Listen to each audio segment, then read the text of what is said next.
voltando a falar sobre o resguardo. O resguardo, gente, eu tive bastante restrições nesse, né? Porque a Larissa, ela veio um bebezinho, eu tava na 5ª cesárea.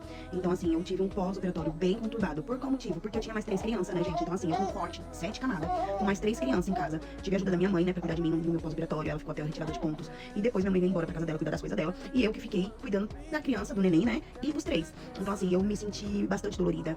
A minha recuperação dessa cesárea não foi complicada, mas foi muito dolorida. Pelo fato de eu ter outras crianças, eu ter que fazer as coisas. Eu tive uma mudança em cima dessa cesárea, né? Então, assim, tive que organizar algumas coisas, o marido fazer a mudança.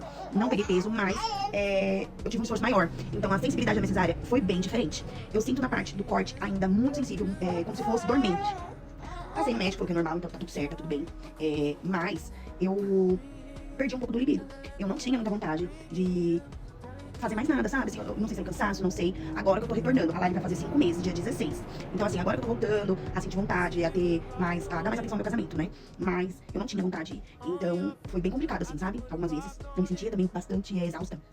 Tive muita queda de cabelo, então eu fiquei bastante também, muito debilitada. E com isso, minha autoestima caiu muito, muito, muito, muito. Não sei vocês, mas a atenção que eu queria dar era ela, né? As crianças. E tipo, gente, no pós-operatório, né? Eu falo pra vocês que eu quis o cuidado maior, né, do que eu fazer uma quebra agora, de um resguardo. Eu também tive muito medo, porque era a 5ª cesárea, gente, eu tinha medo de abrir, eu tinha medo de tudo, tudo, tudo, tudo. E é muito relatos que tem, né, que falam. Então eu cuidei mesmo de mim, da minha cirurgia, em relação a não querer nada, quebrar a quarentena, né, pra me cuidar, né, que eu já tinha ouvido falar que podia morrer, que podia fazer ruptura, um monte de coisa. Então eu falei, dessa vez eu não vou deixar de me cuidar. Então é isso, meninas, um pouquinho do relato, né, no meu pós-operatório.